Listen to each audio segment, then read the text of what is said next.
Pripun Pak? Kok kowe iso dadi dokter iki jane ngopo? Cita-cita kula pengen ngotopsi bapak kok ngono dadi. Wah, jos iku. Ya juga di hatimu ya. Anak yang cita-cita pada orang tua koyo liyan iki. Anak sing gemati. Anak dadi dokter sampean diotopsi. Lah, masuk rupam ganteng, rupam barek ning pikiran dontek. Lah kok entek piye? Ngotopsi ngerti artine apa ora? Ora. Ngotopsi ki batang diolale iku lho. Ngono. Ya ora apa-apa. Ya ora apa-apa. Mbok menawa wis umpen dadi batang. Lho, Ya ora apa-apa lho. lho. Ngono lho. Opo iki? Tapi kita harus wajib bangga ing ngatasi anak dagelan iso dadi dokter bahkan di Singapura, lulusan sekolah Singapura. Nggih, pangestune intine pangestune. Tepuk tangan untuk Majolan, tepuk tangan. Aku nganti Mary karo Ora usah tepuk tangan sumpah aku ki lali ra nggawa amplop kok buat ta ora.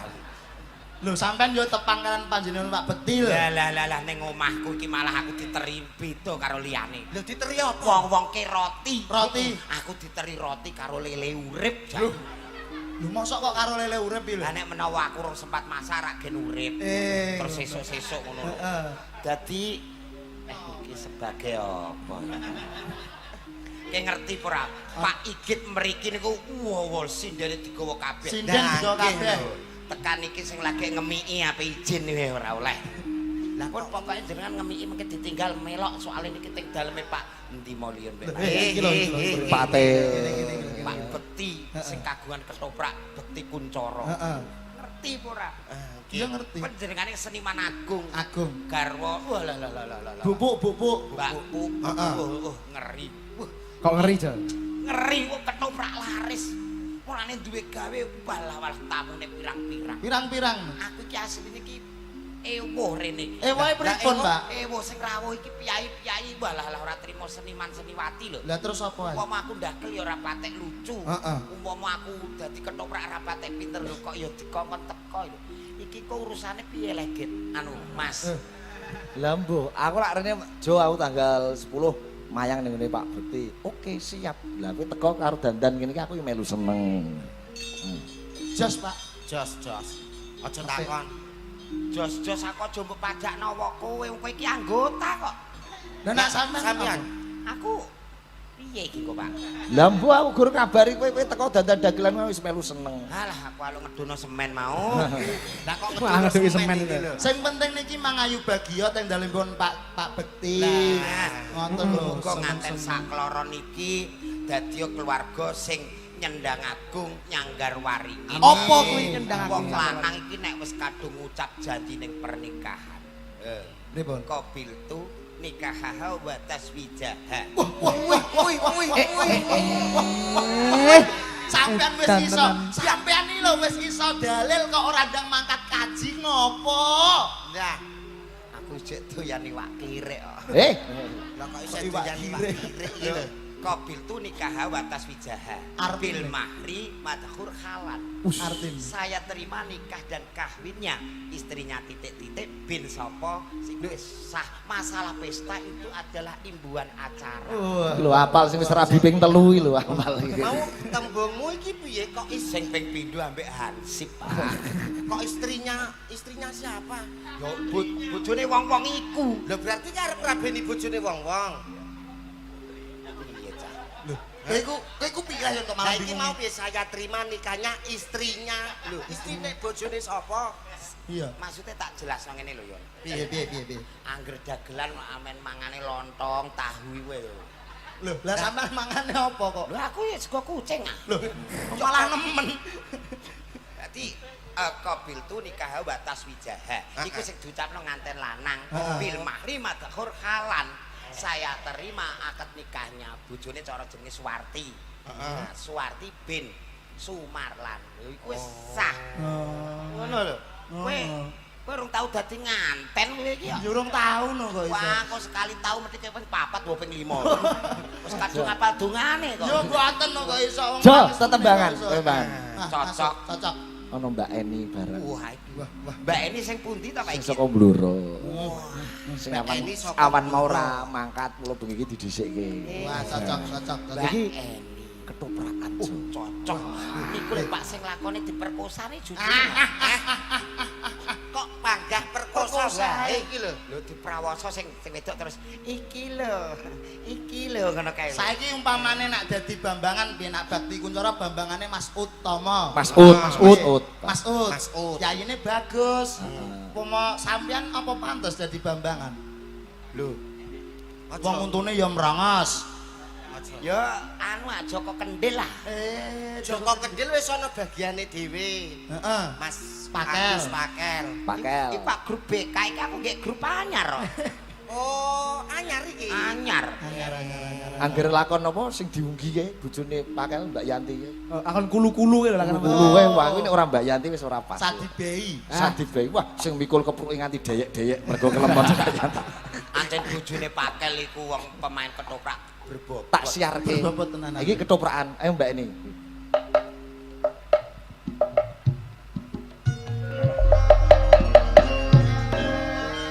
Gebyar gebyur. Gelar gebyar. Nah, lho. Ora gebyar gebyur. Gelar gebyar. Gelar gebyar. Nah, Supaya Pak Bekti sugeng pepanggihan kalian sandiwara ketoprak cakra budaya. Dalu menika mendhet lampahan Sri Huning Mustika Tuban. Seruning Mustika Tuban. Ewa dene ingkang maragani Eni Wulandari dados Sri Huning. Mantuk, Mbak. Lho, Sing luwes. rol ketoprak wedok cukup ngene lho. Ben sangar kok. piye mau Om? Piye contone Om? Piye mau? Nah, tenan. No, Iki ketoprak. Ini nek susumu muntir malah iki. Ketoprak pendapat ini. Yo. Ewa dene bintang tamu dalu menika sederek julang. Julang kadapuk dados ula. Waduh. Lho lah kok ulo, Pak? Jenengan sutradara Jos. Nyambi Wirat Moyo. Wah. Wirat Moyo ulo. Bambangan. Eni tak kelet. Ya.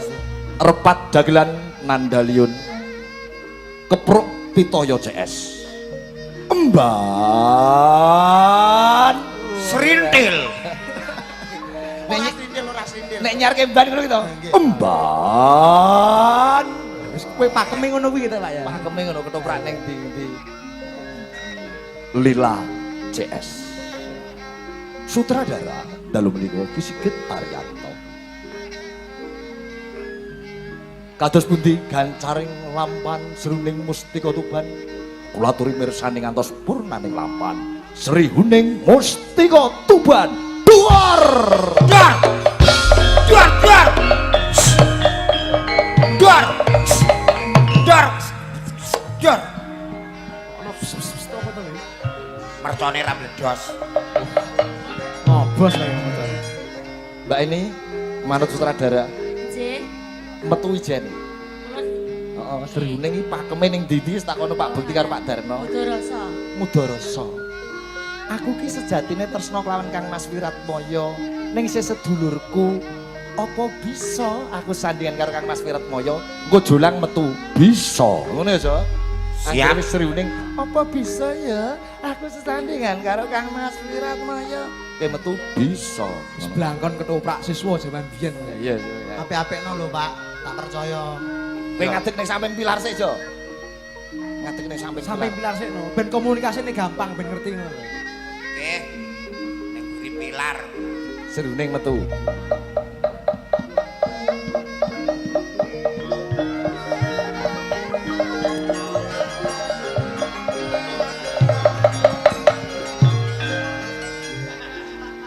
Seruning Udarasa. Wah, pilare iki. Pilare apik men. Sakniki. Sesuk ya saiki kok. Lah niki Sing nyekli pilar wis kesel iki lho. lha urung kok unggahno Oh, dikerek, Jo. Kerek sing. Keputren.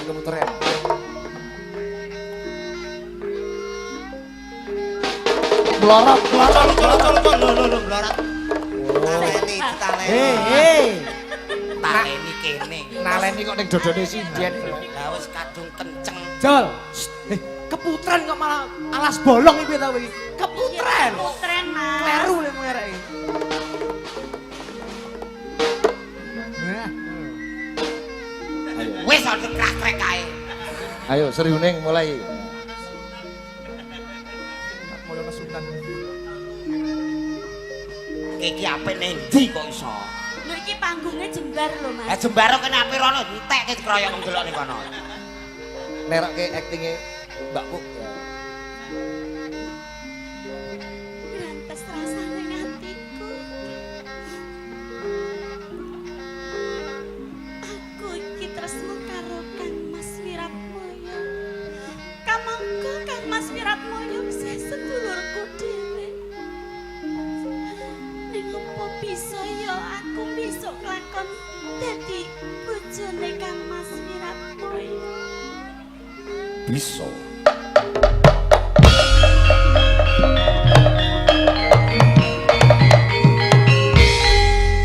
Kang Mas Wiratboyo. Moyo kok boyo. Dupeh untune merongos iki mau bilang boyo. Cucuke dawu kayak boyo. Iya ya. Ya ngono kuwi lho. Ora usah mbok dawakno. Ngono.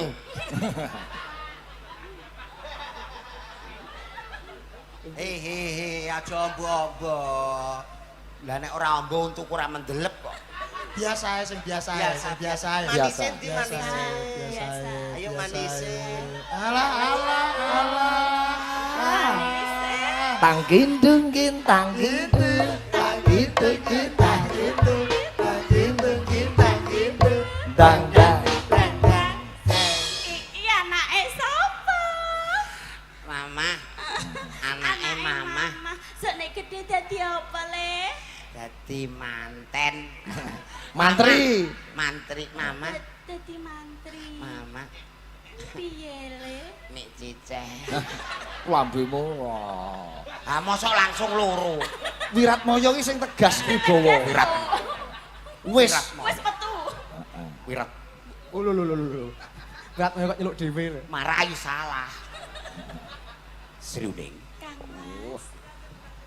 Udakara aku krungu kang sira caturake. Menapa ingkang menika? Pirengke Kang Mas? Eman-eman sing wedok ya. jenenge? Ana apa sing wedok kene? Sing wedok ayu sing lanang kaya garangan kok. Ya jeneng ya. Iki ketoprak endi lah iki? Mbah ketoprak kocar kacir iki. Iya piye? Terkutuk.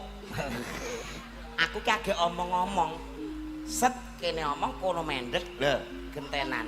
Lah aku nonton, Penonton bebas. Mas Wirat- iki ibaratnya penonton sing mendem. Dagelan rung metu kok. Kang Mas Wiratmoyo, panjenengan yang sabar nggih. Ampun mirengke gurung ceceker menika. Kaya mangkono. Pun Kakang mesti sabar bakal nganti ngantok tembe aku lan kowe bisa dhaup wong ayu. Napa grimes, Bu, Pak? Ora, Mbak. Ora ibu ene. Boten, Boten iki. Lah kok kepiur? Seriuning. Oh, jebule merawat. Rodok kepiuran bu ene. Kepiure. Umpamane Masa ya ditutupi ngono no. eni iki gawe-gawe iki ngerti apa ora? Iki Wiratmoyo. Iya Wiratmoyo wong kepiur tenan kok mosok aku sampe ngomong. Gandrung Wiratmoyo. Nadyan wujud. Momonem ayo. Diganti. Arep takon Ndi mau sapa Eni? manis kaya. Alah iku kok angger ketoprak iki wis beda. Ya anggere ketoprak kok sapa manis kaya selira. Sira. Sinebut lawan putri. Karo didemok. Biasane sing wedok iki lho ngono nek ketoprak ngono. Iki lho. Sri Huning Mustika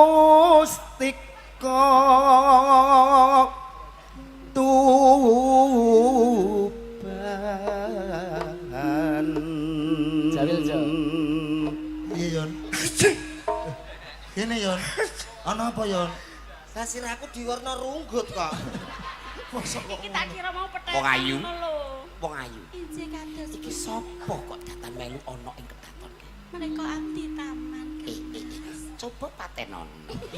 Lho masa dipateni. Pateni iki sing ngawal Dipateni lho. apa Sri Uning lho. Damare ora pekatike. Alus manis. Sik tok kok iso tekan alus manis lho. Wis debut talan putri kok. Apa? Aku ape muni putra mbok kon alus. Lah iku jane kleru cakepane kobong nek nggo. Nek nggo cakepan Sri Uning jane kobong. Kuwi apa bawane iki nyeritake lakon iki malah nembangmu ngono kok ya kobong ditane ngono. Lho iya nek sing ora kok Baleni. Ora apa-apa, wis ben kobong lah. Ha iya. putra Kanjeng sira lawe. Kang Mas. Ayo ngopo to? Kupengku mbomot.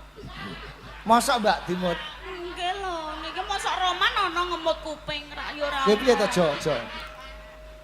Iki perbendaharaan gerakan iki aku seneng kowe ambek ngambung mlati sing ning rikmamu. Oh, ngambung melati. Lah kedawan cangkem ngono kowe to. Lho kok ngemut kuping. Karo omongan Sri Uning sejatine. Irungmu lho tekan kene lambemu wis tekan kupingku. Sri Uning sejatine si Adi ora kadangku. Ayo, Sri Uning, Injih Kang Mas. aku abot anggonku kondo ning yo Kok angkat opo lho Mas? pun kakang kudu bisa matur apa anane marang Suwira. Sri Uning, sejatine kowe Ban. tutu. Ban. Ayo, Mban BK ngateng Mbak. Adi Kuncoro. Jogete. Ayo Lil. Tangane. Jogete Mban BK. Asik.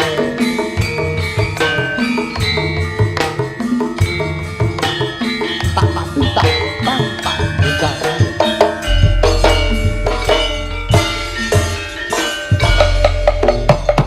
Ketoprake main ae.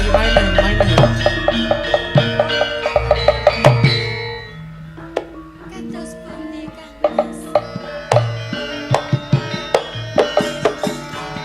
Kok sajak mboten renaen pengal. Kok panjenengan nika prasaja mawon menapa badhe matur nuwun. Ngertenono Sri Uning, Injih Kang Mas. sejatining sliramu ki Ulo Jo ulo. Ulane metu ulane. Ulane metu sampe. Ula. Kostume digosen aja. Wah.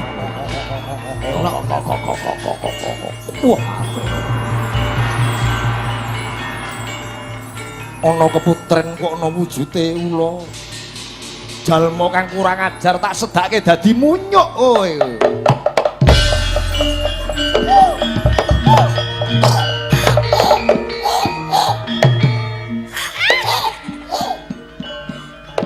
Kaputren Bayono.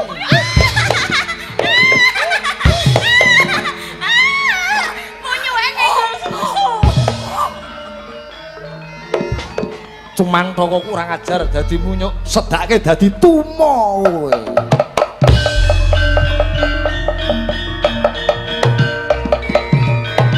Hop. Ngopo? Gak. tu endi modalange? Kene. Lagi ning kono. lho. Apa? Ula umum, Hmm. ketek umum, Tumo. Lah ngopo nek tumo? Liyon iki lho iso ngatek yon. Oh. Yon, diapek-apekna lho Yon. Wah, Tuduhke ya. lah ngono kok ngomong jos iki lho, tumo masa ora ngerti lho. Tumo semene gedene. awakmu Iki pinjal. Masa tumo Tumor ra masalah. Pokoke kondangno sik. iki ora trimo tumo, iki tumor iki. Lah masa ya tumor iki lho. Ha, kowe nek dadi tumo piye? Ayo. Tapi liyan aja kuwatir. Kowe tak wene pasangan Mbak Ima. Bu Ima. Ah, ngadeg mah. Ya Imai sing pundi ta Pak Igin? Menika. Nah, sing niki lho. Yes, ketoke wonge cegeh ndelok rai megah iki. Kowe ngadeg so. Ndak kowe milih sapa ndak? Bebas dah. Gak sida dadi tumo to. Ora sida. Aku iki lah. Kula manut, Pak. Kowe karo Mei. Mei. Kene Mei. Mei. Ah. Halah, milih ora pinter. Lah kok ora pinter? Iya, susone apik. Kok susone. Dianggap apa kok susane apik kuwi lho. Ndak kayak sapi ya apa piye? Wah, aku ndek sore ngantek semap. Mbak Mai sini. Mas Nanda. Nanti kalau kita sudah ada menjalin hubungan, kita jalan-jalannya ke Kemana, Jakarta. Ke Jakarta. Kamu mau? Oh mau. Jakarta. Sayang. Loh, Nanti kalau kita udah bulan madu, kita bulan madu di Perancis ya. Oh boleh. kok malah dolian ya? Wis ora masalah. Mas, tanggane awake dhewe lek bulan madu ning luar negeri lho. Legeri, Tambah iri. ora Awake dhewe sairi. nendi? Engko awake dhewe ning Karangjae. Kok murah? Kok nang Mosok ya, Mas? Karangjae. Sok nek Karangjae. Keluarga sederhana. Nanti kalau kita sudah ke Jakarta, makannya ada pizza. Ada spaghetti juga. Oh, kamu suka? Suka. Yes. Oke. Mas. Sayang. Apa sayang? Nanti kita makan hamburger ya. Oke. Awake dhewe mak apa, Mas? Sredek. Kok Ya kaya wong lawas ya. Kok ngenes sredek Ya, sampe. masih usah. Biarin itu tidak selevel sama kita. tidak selevel ya? Nanti kalau kita sudah makan minum minggu sequest. Oh boleh. Mojito, Cheese Oh oke? enak Mojito. banget. Oke no. Minum apa, Sayang. Minum apa? Kita makannya hamburger, nanti kita minum jus es teler ya sayang ya. Dua. Aku yang jusnya, kamu es Ini mau teler. goreng Prancis nih, es teler. Sini wow. Apa? Jus kok es teler itu piye? Aku sing es iki sing es teler. Aku sing teler gitu. Ketoke kok orang tau sugih. Aku tukuku loro kok. Iya wis. Aku mimike apa, Mas?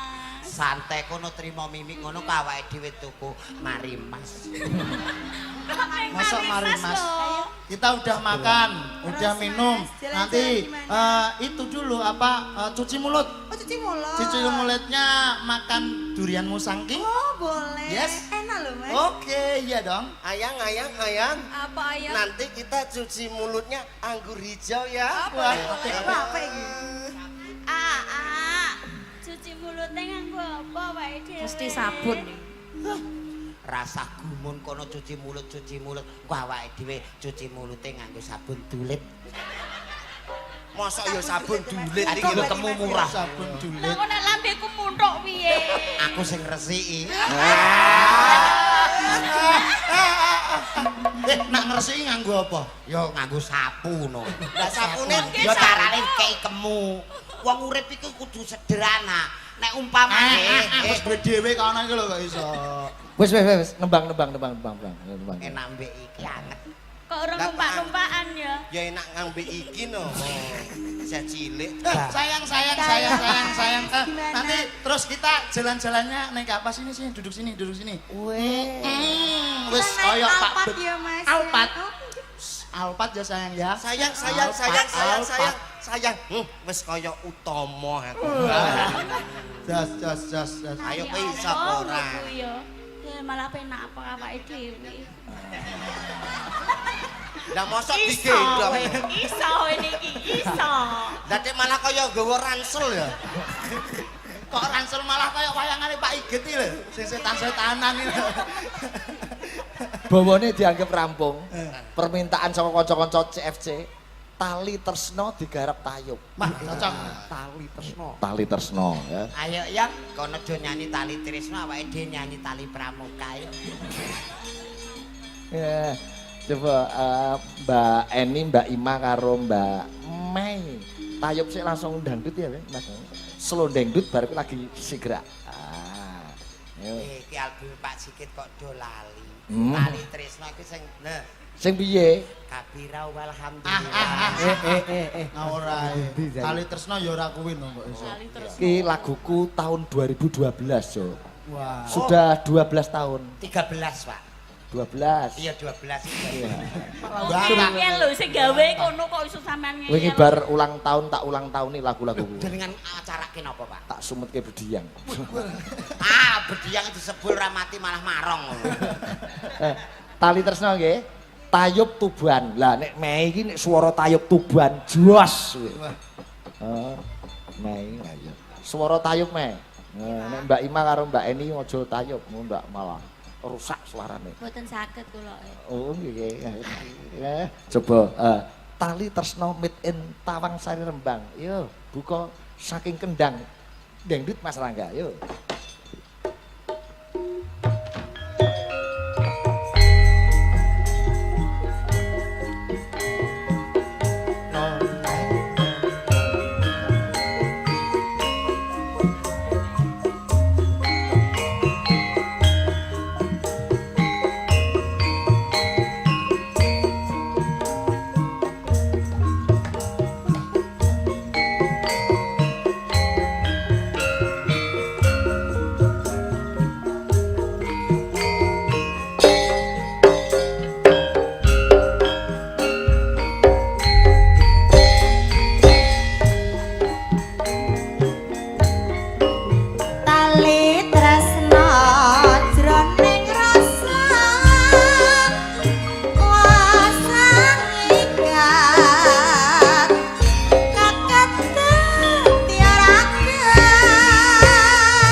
nuwun nunggu. Ini angger bareng ban